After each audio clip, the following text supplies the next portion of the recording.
Hello everyone. In this video we will discuss the chapter 5 from class 8 science NCERT book, that is coal and petroleum. ये chapter छोटा है इसलिए हम try करेंगे कि इसी वीडियो में ये चैप्टर भी फिनिश हो जाए and we will also discuss the questions asked in between the chapter. We use various materials for our basic needs. Some of them are found in nature and some have been made by human efforts. हम बहुत से ऐसी चीज़ों का use करते हैं जो हमारी बेसिक ज़रूरतों के लिए होती है. कुछ तो हमको नेचर दे देता है और कुछ हम इंसानों को बहुत मेहनत करनी पड़ती है लेने के लिए. एक्टिविटी 5.1 से हम देखते हैं. Make a list of various materials used by us in daily life and classify them as natural and man-made. आपको लिस्ट बनानी है उन सभी चीज़ों की जो आप यूज़ करते हैं अपनी डेली लाइफ में और आपको बताना है कि वो नेचुरल यानी कि आपको नेचर ने दी है या फिर मैन मेड यानी कि हम इंसानों ने बनाई है.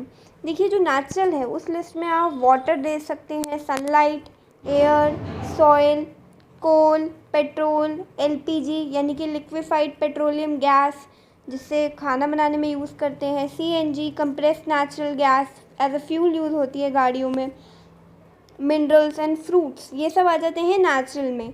और अगर आप मैनमेड की बात करोगे तो आप उसमें plastic, rubber, TV, refrigerator, pen, bed, car, bicycle, toffees ये सब चीज़ों को रख सकते हो. आप कुछ अलग चीज़ों को भी रख सकते हो, आप अपने हिसाब से चूज़ कर सकते हैं. Does this list include air, water, soil and minerals. क्या आपने अपनी लिस्ट में एयर, वाटर और सॉइल और मिनरल्स को इंक्लूड करा? हाँ, हम उसको नेचुरल में कंसीडर कर सकते हैं क्योंकि ये हमें नेचर से मिलता है.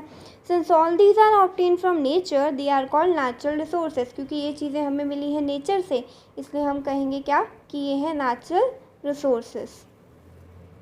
फिर जो पूछता है can we use all our natural resources for ever.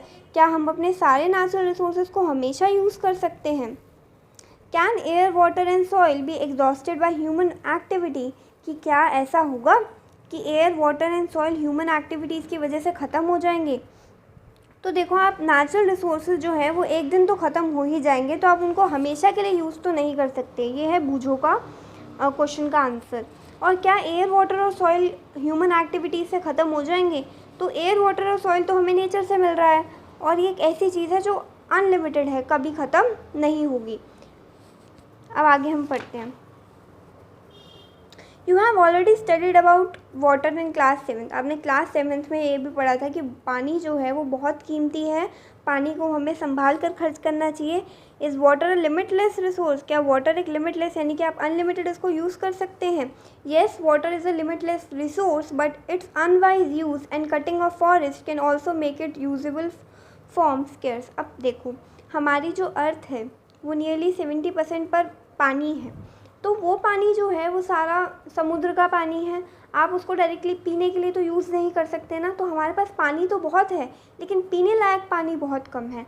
तो आप ऐसा भी नहीं कर सकते हो कि धड़ल्ले से पानी का यूज़ करो, बिल्कुल भी इस चीज़ का ख्याल ना रखो कि हमारी आने वाली जनरेशन्स को पानी ही ना मिले. तो in the light of availability of various resources in nature, तो इस हिसाब से हमने दो चीज़ों को डिवाइड किया कि कोई भी रिसोर्स जिसका हम यूज़ कर रहे हैं वो नेचर में अवेलेबल है या नहीं है. रिसोर्स के बारे में आप बहुत अच्छे से अपने ज्योग्राफी के चैप्टर में पढ़ेंगे. चैप्टर 1 में resources. Natural resources can be broadly classified into 2 kinds. लेकिन यहाँ पर हम पढ़ेंगे साइंस में कि नेचुरल रिसोर्सेज जो हैं वो 2 तरह के होते हैं. एक तो इनएग्जॉस्टिबल नेचुरल रिसोर्सेज और एग्जॉस्टिबल नेचुरल रिसोर्सेज. देखो वर्ड से समझो, ये दोनों ही नेचुरल रिसोर्सेज हैं. नेचुरल रिसोर्सेज को आपने 2 टाइप में डिवाइड किया, इनएग्जॉस्टिबल और एग्जॉस्टिबल. इनएग्जॉस्टिबल की पहले बात करते हैं. These resources are present in unlimited quantity in nature. यानी कि नेचर में बहुत सारी क्वांटिटी में है and are not likely to be exhausted by human activities. और अगर ह्यूमन इसको जितना भी यूज़ करे ये चीज़ें ख़त्म नहीं होंगी. जैसे कि सनलाइट, आप कितनी भी देर धूप में बैठ जाओ, धूप अगले दिन दोबारा आ जाएगी, फिर दोबारा आएगी, फिर दोबारा आएगी, ख़त्म नहीं होगी. एयर, आप कितनी भी सांस अंदर लो बाहर छोड़ो, कितने भी लोग हो जाएं, एयर की कमी नहीं होगी. अब हम बात करते हैं एग्जॉस्टिबल नेचुरल रिसोर्सेज की. ऐसे रिसोर्सेज जिनकी अमाउंट लिमिटेड है, जो कि लिमिटेड है यानी कि आपको बहुत संभाल के इन चीज़ों को यूज़ करना है. अगर ये ख़त्म हो गए तो शायद दोबारा ना आए.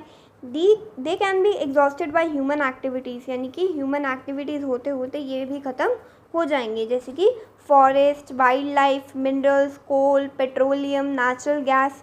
ये जो कोल पेट्रोलियम होता है इनको बनने में मिलियंस ऑफ ईयर लग जाते हैं। तो आप ऐसा भी कह सकते हैं कि ये सब चीज़ें लिमिटेड हैं, क्योंकि मिलियंस ऑफ ईयर तक कौन इंतज़ार करेगा। जो फॉरेस्ट वगैरह हैं उनको काटा जा रहा है, उनके वुड का यूज़ करके घर बनाए जा रहे हैं।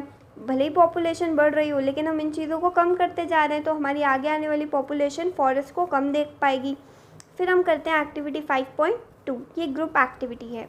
आपको क्या करना है, कुछ कंटेनर्स लेने हैं और फिर उनमें पॉपकॉर्न, पीनट्स, रोस्टेड ग्राम, टॉफ़ीज़ ये सब रखना है। ठीक है, एक एक कंटेनर में आप ये सब चीज़ें रख सकते हैं और फिर आपको 7-7 के ग्रुप में बच्चों को डिवाइड कर देना है।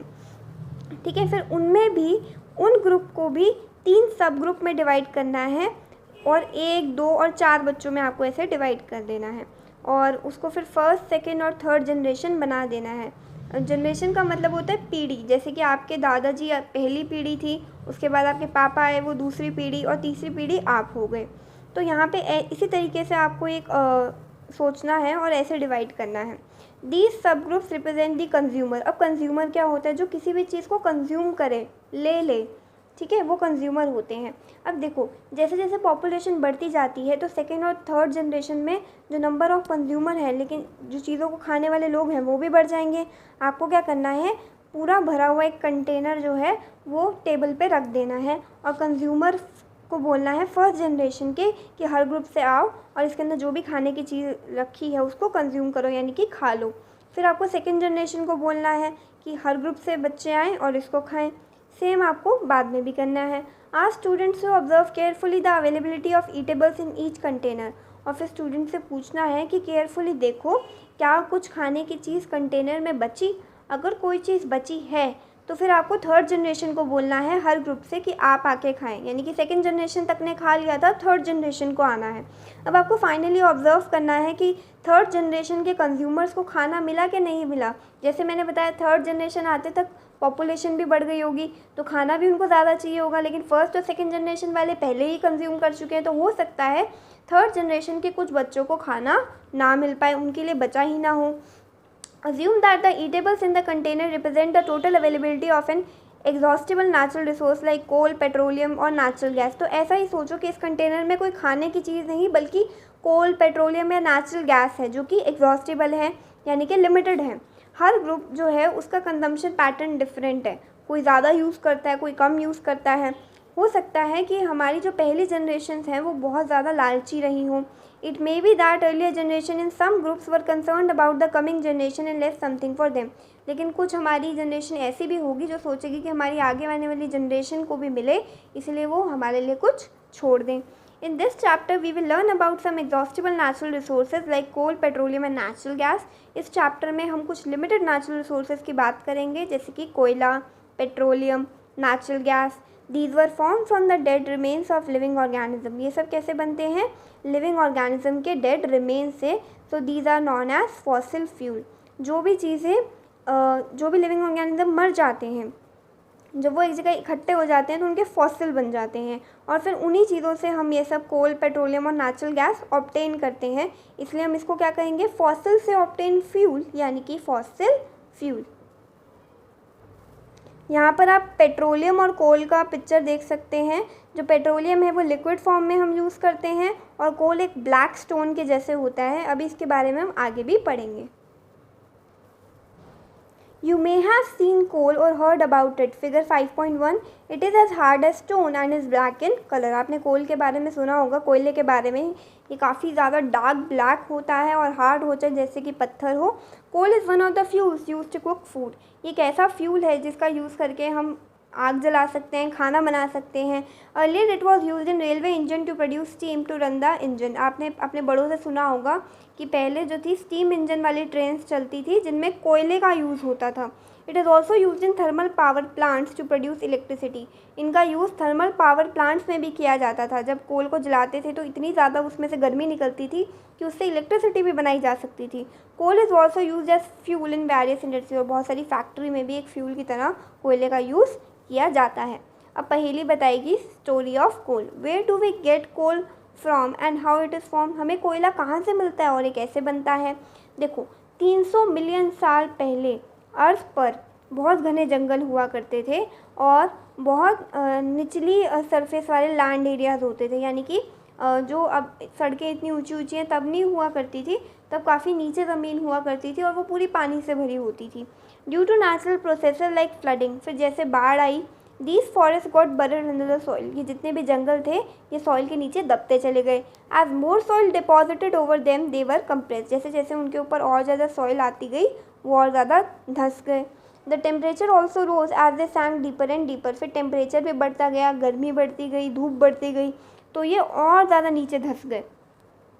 Under high pressure and high temperature dead plants got slowly converted to coal, फिर ऐसे ही जो प्लांट्स वगैरह मर गए वो जो हैं धीरे धीरे हाई टेम्परेचर और हाई प्रेशर की कंडीशन में कोल में कन्वर्ट हो गए। और ये बहुत जल्दी नहीं होता, ये बहुत धीमा प्रोसेस है। As coal contains mainly carbon, अब जो कोयला होता है ना उसमें मेनली होता है कार्बन, एक एलिमेंट, ठीक है। कार्बन के बारे में आपने पिछले चैप्टर में पढ़ा है।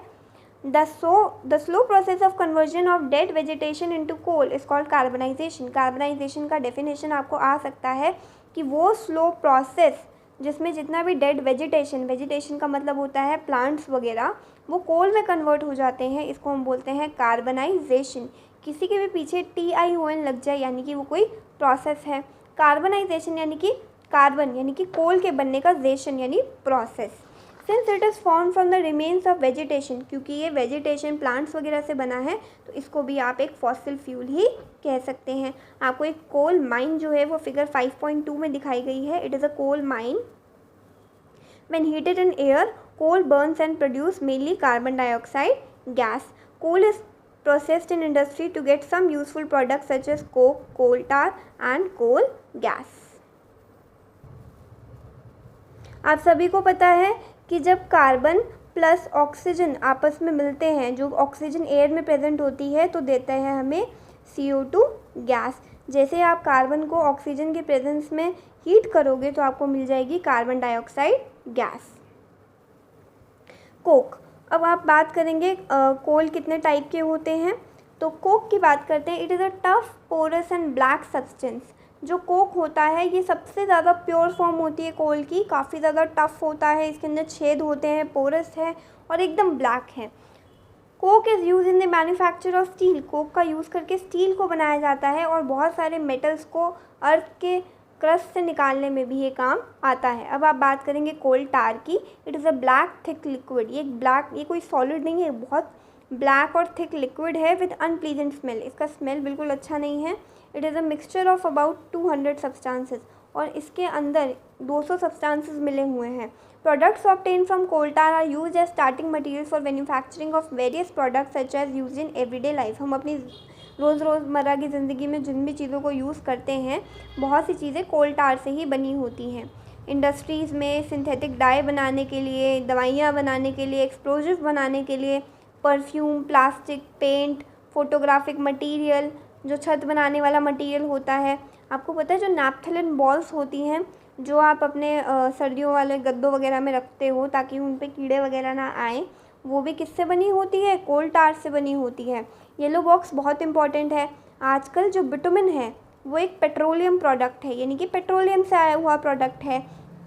इसका यूज़ करके सड़कें बनाई जाती हैं। ये बहुत इंपॉर्टेंट पॉइंट है, इसको याद रखेंगे। इसके बाद हम पढ़ेंगे कोल गैस के बारे में।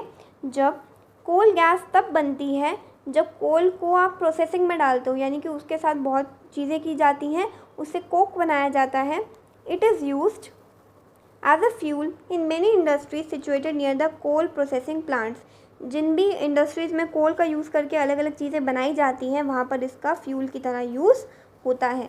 जैसे कि आप कोल गैस के बारे में एक और चीज़ पढ़ेंगे कि लंदन में 1810 में और न्यूयॉर्क में अराउंड 1820 में स्ट्रीट लाइट्स में कोल गैस का यूज़ किया गया था। आजकल के दौर में ये हीट के सोर्स की तरह लाइट के अलावा भी काम आती है। पेट्रोलियम के बारे में पढ़ते हैं। You know that petrol is use as fuel in light automobile such as motorcycle, scooter and car. Petrol का यूज़ आप करते हैं अपनी मोटरसाइकिल में, पेट्रोल डलवाते हैं, स्कूटर में डलवाते हैं, कार में डलवाते हैं। Heavy motor vehicles like truck and tractor run on diesel. लेकिन आपने नहीं देखा होगा कि पेट्रोल जो है वो ट्रक या ट्रैक्टर में डले उनमें डीजल काम करता है। पेट्रोल और डीजल जो है वो एक नेचुरल रिसोर्स से बनते हैं जिसे आप पेट्रोलियम कहते हैं, जो अभी मैंने पिक्चर में दिखाया था। अब क्या आपको पता है कि पेट्रोलियम कैसे बनता है? कोल के बनने की स्टोरी तो हमने जान ली, अब पेट्रोलियम के बनने की स्टोरी को देखते हैं। देखो पेट्रोलियम कैसे बनता है, जितने भी सी में समुद्र में लिविंग ऑर्गेनिजम्स होते हैं उनसे बनता है। अब ये कैसे होता है, जब ये ऑर्गेनिजम्स मर जाते हैं, काफ़ी साल बीत जाते हैं, तो इनकी जो बॉडीज़ हैं वो सी के बॉटम में, सी के एकदम नीचे जमा हो जाती हैं और उसके ऊपर मिट्टी और चिकनी मिट्टी की लेयर बढ़ती चली जाती हैं। और फिर जब काफ़ी मिलियन साल बीत जाते हैं और एयर की एब्सेंस नहीं रहती, टेम्परेचर और प्रेशर काफ़ी तेज़ होता है, तो ये जितने भी डेड ऑर्गेनिजम्स हैं ये किस में कन्वर्ट हो जाते हैं? पेट्रोलियम में और नेचुरल गैस में। यानी कि उनका जो बर्ड मटेरियल है अब वो किस में कन्वर्ट हो गया है? पेट्रोलियम में और नेचुरल गैस में। Look at figure 5.4। आपको फिगर 5.4 में देखना है। ये फिगर 5.4 जो है वो पेट्रोलियम और नेचुरल गैस के डिपॉजिट को शो कर रही है। अभी हम इसके बारे में पढ़ेंगे।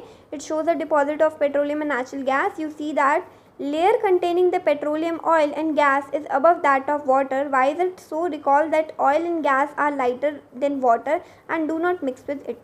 आप इसमें देख सकते हैं फिगर में कि यहाँ पे एक वाटर की लेयर है, फिर वाटर की लेयर के ऊपर ऑयल और गैस की लेयर है। अब ऐसा क्यों है? आपको पता है कि अगर आप एक पानी का गिलास लेंगे, उसके अंदर ऑयल की ड्रॉप्स डालेंगे तो वो ऑयल की ड्रॉप्स तैरने लगेंगी। यहाँ पर भी सेम, पानी जो है वो भारी है, ऑयल जो है वो हल्का है, इसीलिए वो ऊपर की सतह पर है और तैर रहा है। The world's first oil well was drilled in Pennsylvania. Pennsylvania USA में 1859 में ऑयल वेल को कंडक्ट करवाया गया था। 8 साल बाद 1867 में ऑयल वॉज स्टक्ड इन मकूम इन असम। फिर हमारे इंडिया में असम में मकूम में आई। इंडिया में ऑयल असम, गुजरात, मुंबई में मिलता है। And in the river basins of Godavari and Krishna. और गोदावरी और कृष्णा की नदियों में भी हम ऑयल को ले सकते हैं। Refining of petroleum. अब किसी भी चीज़ को छानना, जैसे कि आपने चाय बनाई है तो चाय को आप छान के पीते हैं, तो ऐसे ही जो हम पेट्रोलियम है वो इतनी सारी चीज़ों से मिलकर बना है, तो हम उसकी चीज़ों को अलग अलग करके उन्हें अलग अलग यूज़ में लेकर आ सकते हैं। पेट्रोलियम एक डार्क ऑयली लिक्विड है, इसका ओडर भी अनप्लीजेंट है। It is a mixture of various constituents such as petroleum gas, petrol, diesel, lubricating oil, paraffin wax, etc. अब ये चीज़ें क्या क्या होती हैं हम पढ़ेंगे। लुब्रिकेटिंग ऑयल होता है जो एक स्टिकी ऑयल होता है जो चीज़ों को स्टिक करने में मदद करता है। The process of separating the various constituents fractions of petroleum is known as refining. जब आप पेट्रोलियम को अलग अलग चीज़ों में डिवाइड करते हो, उसमें से अलग अलग चीज़ों को लेते हो, तो इसको हम बोलते हैं पेट्रोलियम की रिफाइनिंग। और ये एक पेट्रोलियम रिफाइनरी में किया जाता है, एक बहुत बड़ा प्लांट होता है उसमें किया जाता है। Various constituents of petroleum and their uses are given in table 5.1। Table 5.1 में आपको पेट्रोलियम के कॉन्स्टिट्यूएंट्स होता है कोई भी चीज़ किस किस चीज़ से मिलकर बनी है। तो पेट्रोलियम के कॉन्स्टिट्यूएंट्स जैसे कि petroleum gas, petrol, kerosene, diesel, lubricating oil, paraffin, wax, bitumen, इन सब से मिलकर पेट्रोलियम बना है। अगर आप इनको अलग अलग कर देंगे तो फिर इनका क्या यूज़ करेंगे? अगर आप पेट्रोलियम या एलपीजी का यूज़ करेंगे तो एलपीजी गैस आपके सिलेंडर में भी होती है, घर के रेड वाले सिलेंडर में, जिससे बर्नर पे आग लगती है। पेट्रोल का use motor fuel, aviation fuel यानी कि जितने भी प्लेन वगैरह होते हैं, ड्राई क्लीनिंग के लिए भी सॉल्वेंट की तरह पेट्रोल का यूज़ किया जाता है। कैरोसिन स्टोव के लिए भी यूज़ कर सकते हैं, लैम्प के लिए या जेट एयरक्राफ्ट के लिए। डीजल जितने भी हैवी मोटर व्हीकल होते हैं, ट्रैक्टर वगैरह के लिए, इलेक्ट्रिकल जनरेटर के लिए। लुब्रिकेटिंग ऑयल जो है उनका काम होता है लुब्रिकेशन करना। जो पैराफिन वैक्स होती है वो किस में होती है? हम जो ऑइंटमेंट लगाते हैं चोट वगैरह पर, कैंडल में। और वैसलीन जो हम यूज़ करते हैं, वैसलीन जेली, वो पेट्रोलियम जेली होगी, आपने पढ़ा होगा। और जो बिटुमेन है उसको पेंट और रोड की सरफेसिंग करने में, यानी कि रोड के ऊपर एक लेयर जमाने के लिए यूज़ किया जाता है। जब रोड बनती है तो आप देखते होंगे वो बिटुमेन की लेयर लगाते हैं ताकि वो हार्ड हो जाए। Natural gas. अब नेचुरल गैस एक बहुत इंपॉर्टेंट फॉसिल फ्यूल है। इसको फॉसिल फ्यूल क्यों बोला? क्योंकि ये हमें फॉसिल से मिली, dead and decaying plants and animals से बनी। Because it is easy to transport through pipes. इसको आप पाइप के थ्रू भी ट्रांसपोर्ट कर सकते हैं। जो नेचुरल गैस है वो अंडर हाई प्रेशर और हाई कंप्रेशन में रखी जाती है, जैसे कि सीएनजी, कंप्रेस्ड नेचुरल गैस। किसी भी चीज़ को अगर आप दबा के रखेंगे, एक्चुअली क्या होता है, जो गैस के जो मॉलिक्यूल्स है, गैस के जो पार्ट्स होते हैं वो आपस में बहुत दूर दूर होते हैं। ऐसे तो गैस सब जगह फैल जाएगी, तो आप गैस को कंप्रेस करके रखेंगे, दबा के रखेंगे ताकि वो फैले नहीं। It is now being use as a fuel for transport vehicles because it is less polluting, और ये कम पॉल्यूशन फैलाता है, इसलिए एक फ्यूल की तरह आप इसको व्हीकल में भी यूज़ कर सकते हैं क्योंकि ये क्लीनर फ्यूल है। जो ग्रेट एडवांटेज है CNG का is that it can be use directly for from burning in homes and factories where it can be supplied through pipes. CNG जो है उसको जो है हम ट्रांसपोर्ट भी कर सकते हैं, यही इसका एक बहुत अच्छा एडवांटेज है। और पाइपलाइन का नेटवर्क कहाँ पर है? वडोदरा गुजरात में, दिल्ली के कुछ पार्ट्स में और अदर जगहों पे भी। नेचुरल गैस जो है वो एक स्टार्टिंग मटेरियल है, यानी कि एक कच्ची चीज़ है for the manufacture of number of chemical and fertilizers. बहुत सारे केमिकल और फर्टिलाइजर्स आप बना सकते हैं नेचुरल गैस से। इंडिया में नेचुरल गैस के बहुत सारे रिजर्व्स हैं, यानी कि ऐसी बहुत सी जगहें हैं जहाँ पर नेचुरल गैस मिलती है। हमारी कंट्री में natural gas Tripura, Rajasthan, Maharashtra, Krishna, Godavari delta में मिलती है, और ये इम्पॉर्टेंट पॉइंट है। फिर भूजो पूछता है कि in coal petroleum and natural gas be prepared in the laboratory from dead organism. क्या हम इनको लैब में भी बना सकते हैं कि अगर हम डेड ऑर्गेनिज्म दें, वही हाई टेम्परेचर और प्रेशर दें, तो क्या हम इनको लैब में बना सकते हैं? तो पहेली कहती है नहीं, इनका बनने का प्रोसेस बहुत धीमा प्रोसेस है, और जो आप कंडीशन क्रिएट करोगे वो बहुत ज़्यादा हाई टेम्परेचर और हाई प्रेशर होता है, आप लैब में वो कंडीशन जो है वो प्रोवाइड नहीं करवा पाएंगे। अब पढ़ेंगे 5.4 some natural resources are limited के बारे में।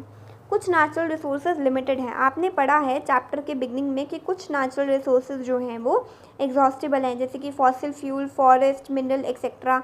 आपको ये भी पता है कि कोल और पेट्रोलियम क्या है? फॉसिल फ्यूल है। ये डेड ऑर्गेनिज्म से मिलता है हमें मिलियंस ऑफ सालों बाद, और ये फिर फ्यूल में कन्वर्ट हो जाता है। दूसरे हाथ पर अगर आप रिजर्व्स की बात करें तो इनके रिजर्व्स जो हैं वो कुछ 100-200 सालों तक ही रह पाते हैं।